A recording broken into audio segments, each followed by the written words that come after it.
Fala galera, beleza? Voltamos aí para a gente falar de substâncias orgânicas, tá? Nosso objetivo agora é falar de substâncias orgânicas. E quais são elas? A gente vai destacar aí os carboidratos, lipídio, proteína, vitaminas e os ácidos nucleicos. Vamos ter que ver todos eles, Vinícius? Isso, todos eles. O objetivo dessa aula aí de hoje é a gente falar dos carboidratos e também dos lipídios, ver se numa só a gente já mata logo as duas para a gente não perder muito tempo nessa parte. Tranquilo? Então vamos lá. A primeira coisa que a gente vai começar, a primeira parte que a gente vai começar vai ser os carboidratos, também chamados de glicídios. Quando a gente fala de carboidratos, a primeira coisa que a gente tem que vir na nossa mente é que geralmente o pessoal fala, é o principal vilão para aumento de peso. E tá certo. Por quê? Porque dentre várias funções dos carboidratos que nós vamos estudar hoje, ele tem uma função muito importante energética. Se destaca muito a sua função energética, ou seja, a função de produção de energia, de geração de energia para o nosso corpo. Tranquilo? E aí a primeira pergunta é: aonde que eu encontro os carboidratos? Onde que se encontra? E se a gente for pensar aqui, né? Eles têm um padrão. Quer ver? Como assim, Vinícius? Vamos lá. A gente costuma encontrar carboidratos, por exemplo, na batata, né?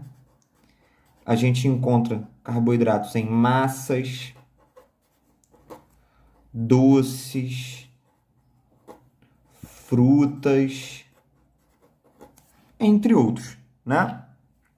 Mas se você parar para analisar, ó, batata, produto de origem vegetal. Massa, trigo, né, para fazer as massas, vegetal. Doce, cana-de-açúcar, né, para colocar o açúcar. Frutas, tudo origem vegetal. Por que a maioria deles tem origem vegetal?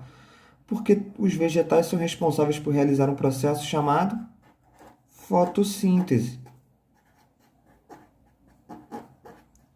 E na fotossíntese, esses carboidratos são produzidos. Por isso que a maioria tem origem vegetal. Tranquilo? E como é que esses carboidratos eles são classificados? Eles vão ser classificados quanto ao seu tamanho, tá? Os carboidratos eles vão ser classificados quanto ao seu tamanho. Então a primeira classificação é chamado de monossacarídeo. Os monossacarídeos, eles são a menor unidade, ou seja, o menor tamanho possível. Menor unidade. E não precisam ser digeridos. Eu não preciso digerir um monossacarídeo no meu organismo, tá bom? E aí eles vão se dividir quanto à quantidade de carbonos. Existem dois tipos. Os monossacarídeos que a gente vai chamar de hexoses,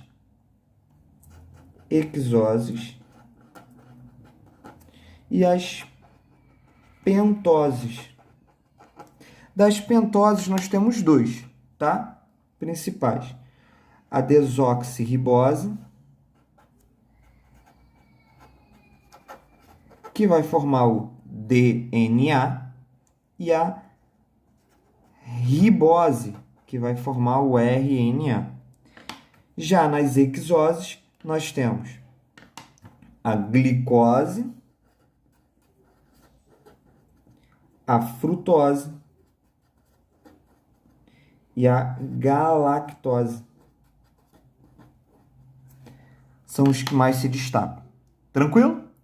Quando a gente junta dois monossacarídeos, a gente forma o disacarídeo.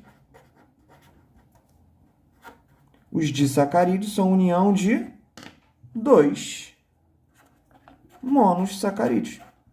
Quando eu junto dois monossacarídeos, formam um di.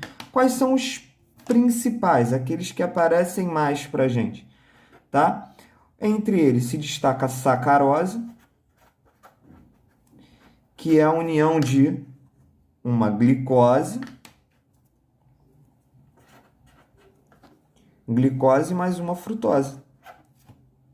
Beleza? Quando eu junto uma glicose e uma frutose, que são monossacarídeos, eu tenho um disacarídeo. Agora, outro que se destaca aqui pra gente, lactose, que é o açúcar do leite. Beleza? Formado por uma glicose mais uma galactose. Tá? 2 monossacarídeos. E por último, mas não menos importante, a maltose, que é a união de 2 glicoses. Quando eu junto 2 glicoses, eu formo uma maltose. Beleza? Ah, Vinícius, e os oligosacarídeos? Já ouvi falar disso. Beleza. Oligo significa poucos. Então, os oligosacarídeos são união de 2 a 10. Alguns livros colocam de 3 a 10 quando eles diferenciam dos disacarídeos, tá? Então, é a união de poucos monossacarídeos. Poucos monossacarídeos. Por último, mas não menos importante, pelo contrário, é um dos que mais aparece, são os polissacarídeos. Os polissacarídeos, eles são a união de vários monossacarídeos. Quando eu tenho vários monossacarídeos juntos, eu tenho um polissacarídeo. Então, os polissacarídeos são a união de vários monossacarídeos.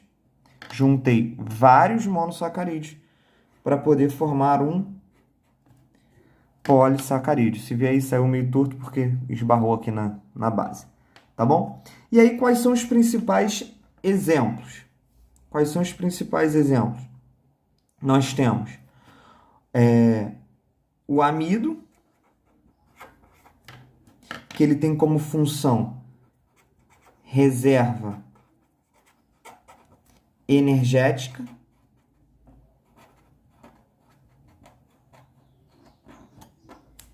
Vegetal, nos vegetais. O vegetal fez muita fotossíntese, produziu muita glicose. Vai jogar fora? Não, ele guarda. Guarda na forma de amido, tá? Outro importante, vegetal, é a celulose, que forma a parede celular vegetal. Parede celular vegetal. Beleza? E aí, nos animais? Nos animais nós temos 2 também importantes. O glicogênio. O que é o glicogênio? É a reserva energética animal. Reserva energética animal. Então, quando a gente come muito carboidrato, esse carboidrato ele se une e ele é guardado no fígado e nos músculos, bem pouquinho, tá? Ah, mas eu comi mais carboidrato ainda. O que acontece? Ele é jogado, ele é transformado em gordura, lipídio, tá bom? E para fechar a aula de hoje, o quando eu falo nosso, estou falando do reino animal, a quitina, que é um carboidrato que forma o exoesqueleto, o esqueleto externo dos artrópodes. Então, a gente tem destaque de 2 aí energéticos, um animal e um vegetal, 2 energéticos, né? Energéticos. E temos o destaque de 2 que têm uma função construtora, ou seja, de formação de estruturas do nosso corpo, tá? Só que a quitina somente nos artrópodes e a gente tem o glicogênio como a reserva energética animal. A celulose e o amido presentes nos vegetais. O amido, reserva energética, e a celulose para formar a parede celular vegetal. Beleza? Esperava aí que essa aula ficasse um pouco menor, mas para não ficar muito grande, a gente vê lipídios na próxima. Valeu, tamo junto!